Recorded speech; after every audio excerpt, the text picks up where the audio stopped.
Most question कर रहे हैं, ठीक। लेकिन आपको बता दें कि मोस्ट क्वेश्चन कर रहे हैं हम लोग, तो वो हम लोग कर रहे हैं 2-2 नंबर वाले। कौन से क्वेश्चन कर रहे हैं हम? 2-2 नंबर वाले कर रहे हैं, ठीक है। कौन से क्वेश्चन कर रहे हैं? 2 नंबर के। जो 2 नंबर के क्वेश्चन हैं उन क्वेश्चन को कर रहे हैं हम लोग, ठीक है। तो ये आपको याद रखना है, ठीक। थोड़ा पेन चेंज कर लें, ठीक। और क्वेश्चन है इसको हम लोग करेंगे फिर, ठीक है। त्रिज्या 14 सेंटीमीटर वाले वृत्त का एक चाप केंद्र पर 45 अंश का कोण बनाता है, ठीक है। अंतरित करता है। संगत चाप द्वारा बनाए गए त्रिज्यखंड का क्षेत्रफल ज्ञात कीजिए। त्रिज्यखंड का क्षेत्रफल निकालना है, ठीक है। माने कि चलिए ये वृत्त है, ठीक है। यदि हम इससे बना तो ये त्रिज्यखंड है एक, ठीक है। और हमें इसका क्षेत्रफल निकालना है, ठीक। ओ ए बी, ठीक है। पी नाम दे दें, ठीक है। और बाहर का जो वृत्त है, ठीक है, त्रिज्यखंड हो गया हमारा क्या? ओ ए पी बी हो जाएगा, ठीक। कोण कितने का दिया? कोण दिया हमारा 45 का। कितने का है? 45 का, ठीक। तो हमको करना कैसे है? जो दिया है सबसे पहले उसको लिखेंगे हम लोग, दिया है, ठीक। दिया है तो त्रिज्या आर बराबर कितना दिया? 14 सेंटीमीटर, ठीक है। और कोण यानी थीटा कितना दिया हमें? 45 डिग्री। कितना? 45 डिग्री। अब त्रिज्यखंड का क्षेत्रफल, त्रिज्यखंड का क्षेत्रफल, तो त्रिज्यखंड का क्षेत्रफल का फॉर्मूला होता theta upon 360 into pi r square, ठीक है। थीटा का मान कितना है? 45 अपॉन 360। पाई का मान कितना लिखेंगे? 22/7, ठीक। और आर कितना दिया? 14। तो स्क्वायर लिखा तो 2 बार लिखेंगे, ठीक है। आर का स्क्वायर लिखा है, त्रिज्या स्क्वायर मतलब 2 बार लिखेंगे, तो मैंने 2 बार लिखा। 14 इंटू 14, 7 एकम 7, 7 दूनी 14, ठीक है। अब यदि हम 5 से काटें, ठीक, पनाए 45, 5 सत्ते 35, कितना बचा? 1। और 5 दूनी 10, ठीक है। 9 एकम 9, 9 8 72, ठीक है।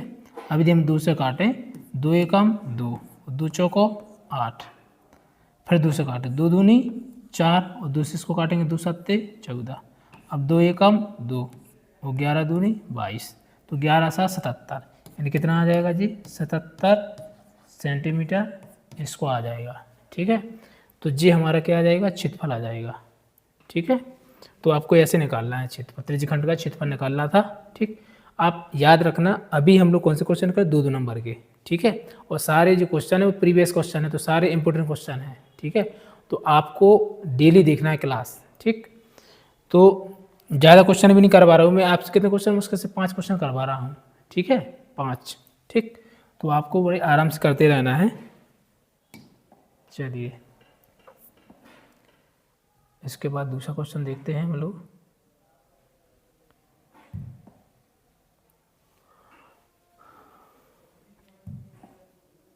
हाँ, 7वां क्वेश्चन देखते हैं, ठीक है। तो इसको रीज करेंगे। देखिए 7वां क्वेश्चन, 7 सेंटीमीटर त्रिज्या वाले एक वृत्त की चाप की लंबाई, मतलब एक चाप की लंबाई वाला भी आना चाहिए, आपसे सवाल बनना चाहिए। एक त्रिज्यखंड का क्षेत्रफल निकालना है तो आपसे उस टाइप का भी सवाल बनना चाहिए, ठीक है। तो ये चाप की लंबाई पे आधा सवाल है, तो यदि हम इसको सॉल्व करेंगे तो हल जो दिया है सबसे पहले उसको लिखेंगे, दिया है, ठीक। तो त्रिज्या यानी आर बराबर कितना दिया? 7 सेंटीमीटर। और कोण कितना दिया? थीटा कितना दिया? 60 डिग्री। अब सवाल है चाप की लंबाई का, तो चाप की लंबाई, ठीक है। चाप की लंबाई का फॉर्मूला क्या होता? Theta upon 360 into 2 pi r. क्या होता? 2 pi r, 2 pi r. Theta का मान 60 अपॉन 360, 2 का 2 रहेगा, पाई का मान लिखेंगे 22/7, आर का मान 7, ठीक है। अब 7 से 7 कैंसिल, 0 से 0 कैंसिल, 6 एकम 6 और 6 छंग 36, 2 एकम 2, 2 3 6, तो कितना बचा? ऊपर 22 अपॉन 3 सेंटीमीटर स्क्वायर। तो ये आपकी चाप की लंबाई हो जाएगी, ठीक है। तो इस टाइप से करना है। जो आपको दिया है आपको मान लिखना है। जो फार्मूला होता है तो फार्मूला आपको आने चाहिए। एक त्रिज्यखंड का क्षेत्रफल का फार्मूला आना चाहिए और दूसरा किसका आना चाहिए, चाप की लंबाई का फार्मूला। ठीक है, चलिए फिर हम लोग अभी 2-2 नंबर वाले क्वेश्चन कर रहे हैं, फिर हम लोग 3-3 वाले करेंगे, 4-4 नंबर वाले करेंगे। ठीक, तो अभी 2-4-5 दिन जो क्लास रहेगी वो आपको 2-2 नंबर के रह जाना था। ठीक है, पर एक दिन में आपको जितने भी 24 का 25 का पेपर है उसके जो भी ऑब्जेक्ट क्वेश्चन है वो सारे क्वेश्चन डाल दूंगा। ठीक है, तो उसको भी कर लेंगे हम लोग। चलिए आगे बढ़ते हैं। 8वां क्वेश्चन,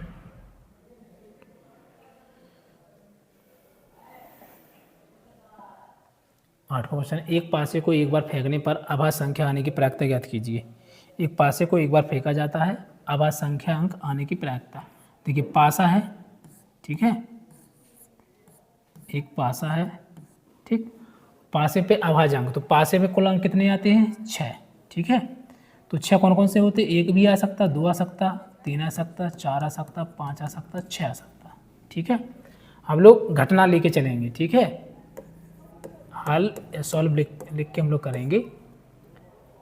माना घटना ई बराबर क्या चाहिए हमको, अभाज्य संख्या प्राप्त हो, तो यहाँ लिखेंगे अभाज्य संख्या प्राप्त हो, अभाज्य संख्या प्राप्त हो। ठीक, अब यहाँ पे लिखेंगे हम घटना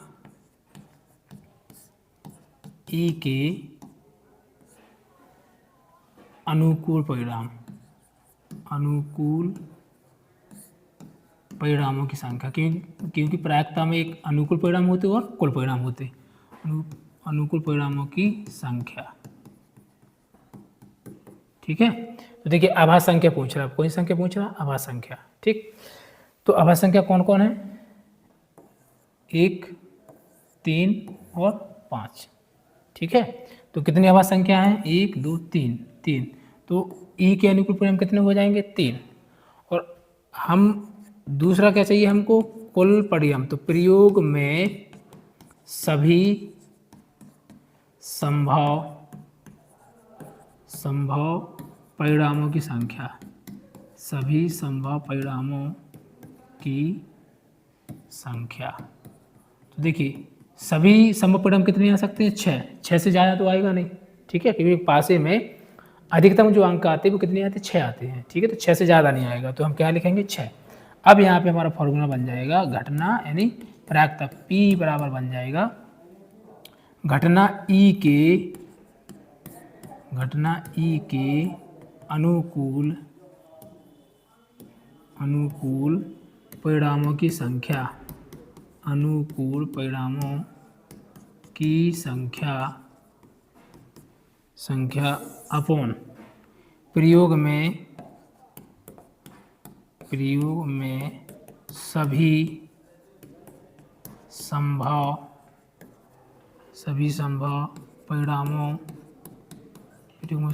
परिणामों की संख्या। ठीक है, तो ये हो जाएगा हमारा पी ई बराबर, अब देखिए अनुकूल कितने हैं, 3, कुल कितने हैं, 6, 3 कम 3 दूनी 6, यानी कितना आ जाएगा हमारा P, प्रायिकता का मान है वो आएगा हमारा 1/2। तो ये हमारा आंसर आ जाएगा करेक्ट। ठीक है, तो आपको ऐसे करना है, जिस चित्रनी बनाया जो तो मैंने आपको समझाने के लिए लिखा है। ठीक है, कि पासा होता, आपने देखा लूडो खेलते ना, तो लूडो में जो यूज करते ना हम लोग, वो पासा कहलाता। तो पासे में अधिक अंक कितने आते हैं, 6 आते। अब वो आभास संख्या पूछ रहा है, तो एक आभास संख्या है, 3 है और 5 है। ठीक है, चलिए इसके बाद हम लोग आगे बढ़ते हैं।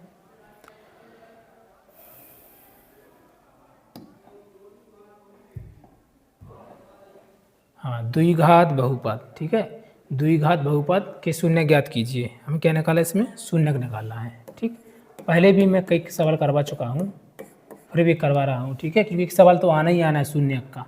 तो हमको दिया है x² माइनस का 3x माइनस का 10 बराबर 0 लेंगे, क्योंकि शून्य निकालना। देखिए जब भी हमें शून्य निकालना हो या मूल निकालना हो, बात एक ही है। ठीक है, तो करना क्या होता कि जो एक्स स्क्वायर गुणांक लिखा ना, इसमें कुछ नहीं लिखा तो 1 लिखा, तो 1 का गुणा करेंगे 10 में, तो कितना हो जाएगा 10 एकम 10। बीच में कितना लिखा 3x, तो हम यहाँ पे लिखेंगे 3। कुछ टाइम के लिए x को भूल जाइए, 3 देखिए। अब ऐसे कोई 2 नंबर फाइंड करने हैं हमको, ऐसे 2 नंबर पता करना है कि जो आपस में उनके गुणा करें तो 10 आना चाहिए, और माइनस या प्लस करने पर क्या आना चाहिए 3 आना चाहिए। ठीक है, जैसे मान के चलिए यदि मैंने 5 का गुणा 2 में करा तो 5 दूनी 10, और 5 में से यदि 2 घटा दी तो कितने आ जाएंगे 3। अब हमें x चाहिए तो यहाँ पे क्या ले लेंगे x, तो यहाँ पे क्या ले लेंगे 5x में से 2x घटा देंगे तो कितना बचेगा 3x बचेगा। ठीक है, तो हम 3x यहाँ पे क्या लिखेंगे 5x। ठीक है, तो 5x माइनस का लिखेंगे, प्लस का 2x लिखेंगे, तब वो घटेंगे। ठीक है, तो जे माइनस का लेना पड़ेगा, जे प्लस का, क्योंकि हमें माइनस का 3x चाहिए, तो माइनस के 5x में से प्लस के 2x घटाएंगे तब माइनस के 3x बचेंगे। तो यहाँ पे लिख सकते हैं हम लोग एक्स स्क्वायर माइनस का 5x और प्लस का 2x और माइनस का 10 बराबर 0। अब करना क्या होता है, 2 की जोड़ी बना लेते, जब जोड़े बनाएंगे और उसके बाद क्या करेंगे कॉमन लेंगे। ठीक है, कॉमन यानी उभयनिष्ठ, तो यहाँ से इन दोनों में कॉमन x, क्योंकि यहाँ पे 2x लिखा है, यहाँ पे 1x लिखा है, एक्स स्क्वायर मतलब x इंटू एक्स यानी 2x है। ठीक है, और माइनस यहाँ पे कितना लिखा 5x। अब यदि हम जी x बाहर कर दें तो यहाँ पे क्या बच जाएगा x, क्योंकि ये तो बाहर आ गया, माइनस यहाँ पे कितना बचेगा 5, क्योंकि जे भी x बाहर आ गया। ठीक है, तो इस तरीके से हम लोग कॉमन ले लेते हैं, तो यहाँ पे बचेगा हमारा x माइनस का 5, प्लस है तो प्लस। अब दूसरे ब्रैकेट में भी x माइनस 5 ही चाहिए, तो यहाँ दोनों में कॉमन कुछ समझ नहीं आ रहा, तो कितना लिखा 2, तो यहाँ पे लिख लो 2। अब ब्रैकेट में ऐसा चाहिए हमको, तो यहाँ पे क्या आएगा x और यहाँ पे क्या आएगा माइनस का 5 बराबर में 0। वैसे भी अब करके देखें कि 2 बाहर ले लिया तो यहाँ पे कितना आएगा 5, क्योंकि 2 पंचे 10, और यदि 2 का आप गुणा करोगे यहाँ पे तो 2x हो जाएगा, और 2 का यहाँ पे करेंगे तो 10 हो जाएगा। ठीक है, तो 2 कॉमन ले लिया। ठीक, अब इसके बाद जो 2 बार लिखा उसको 1 बार लिखेंगे x माइनस 5, और जो 1 बार लिखा उसको तो लिखना ही है x प्लस 2 बराबर 0। अब अलग अलग करेंगे, x माइनस 5 बराबर 0, तो x बराबर इस तरफ 5 जाएगा तो किसका हो जाएगा प्लस का, यानी पक्षांतर करने पर माइनस का तो प्लस का हो जाता है। ठीक, और x प्लस 2 लिखा बराबर 0, इसका पक्षांतर करेंगे तो प्लस का तो किसका हो जाएगा माइनस का। अतः हाथ 2 शून्य कौन कौन हो गए, एक 5 हो गया, एक माइनस का 2 हो गया। ठीक है, तो इस तरीके से हमने किसी द्विघात बहुपद के क्या निकाल लिए शून्य निकाल लिए। और जो विधि करते हैं हम लोग है ना शून्य निकालने के लिए, तो इस विधि का नाम है गुणनखंड विधि। कौन सी विधि, गुणनखंड विधि। ठीक है, यदि पेपर में याद है कि अब आज गुणनखंड विधि से शून्य निकालो या मूल निकालो, तो आपको ऐसे ही करना है सवाल को। ठीक, चलिए हम लोग लास्ट क्वेश्चन देख लेते हैं। चलो इसको एरिज करेंगे। हाँ, लास्ट क्वेश्चन हमारा बीच की दूरी ज्ञात करनी है। क्या करना, निकाले दूरी। तो जो दूरी का फॉर्मूला होता, मान के चलिए कोई 2 बिंदु है ना, कोई 2 बिंदु है, जो P हो गया और जो क्या हो गया Q। इसके शून्य क्या है, एक का हो गया A और B, और एक के माइनस का A और माइनस का B। ठीक है, यहाँ पे कॉमा लगाना है। ठीक है, कॉमा है। ठीक है, अब हमें पी क्यू की दूरी निकालनी है, तो यहाँ पे लिखेंगे हम लोग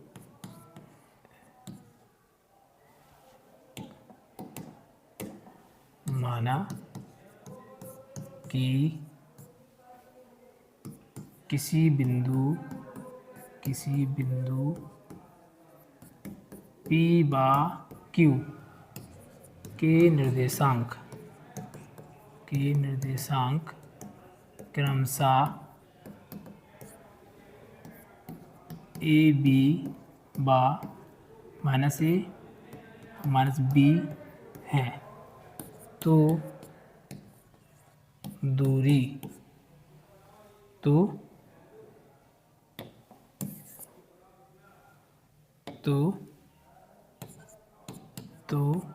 पी क्यू की दूरी।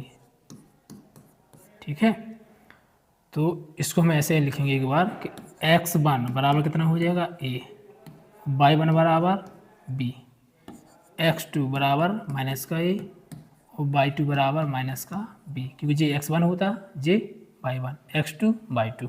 ठीक है, अब यहाँ पे फॉर्मूला लगाएंगे हम लोग पी क्यू बराबर under root x2 minus x1 का square plus y2 minus y1 का स्क्वायर। ठीक है, अब इसको सॉल्व करेंगे तो पी क्यू बराबर अंडर रूट x2, तो x2 का मान कितना है ए माइनस का ए, तो यहाँ पे कितना लिखे माइनस का ए, जे एक माइनस का फॉर्मूले का, x वन क्या है ए, तो जे आ जाएगा। इसका क्या करेंगे स्क्वायर प्लस y2 का मान कितना माइनस का बी, तो कितना लिखेंगे माइनस का बी, माइनस माइनस y1 का मान कितना है बी, तो बी लिखेंगे और स्क्वायर। ठीक है, तो जी हो जाएगा पी क्यू बराबर, अब देखिए माइनस ए और माइनस ए तो कितने हो जाएंगे माइनस के 2a, तो माइनस का 2a का स्क्वायर प्लस इसी प्रकार जी माइनस बी तो माइनस के 2b, माइनस का 2b स्क्वायर है तो दूनी 4, ए का स्क्वायर करेंगे तो ए का स्क्वायर प्लस, देखिए माइनस माइनस से 2 बार गुणा करेंगे तो क्या हो जाएगा प्लस हो जाएगा। ठीक है, माइनस का जब 2 बार गुणा करेंगे तो क्या हो जाएगा प्लस हो जाएगा, तो जो है 4a का स्क्वायर और जे भी है कितना आ जाएगा 2 का करेंगे तो 2 4, बी का करेंगे तो बी का स्क्वायर, दोनों में कॉमन क्या है, दोनों में कॉमन क्या आ जाएगा 4। ठीक है, तो 4 बाहर आएगा, जी बचेगा ये स्क्वायर प्लस का बी स्क्वायर। ठीक, अब पी क्यू बराबर 4 जो वर्ग होता है वो 2 का होता है, तो बाहर कितना आ जाएगा 2, अंडर रूट में कितना बचेगा ए का स्क्वायर प्लस बी का स्क्वायर। ठीक है, ये हमारा क्या आ जाएगा आंसर आ जाएगा, तो ये पी क्यू की दूरी आ जाएगी। ठीक है, तो इस टाइप से आपको करना है।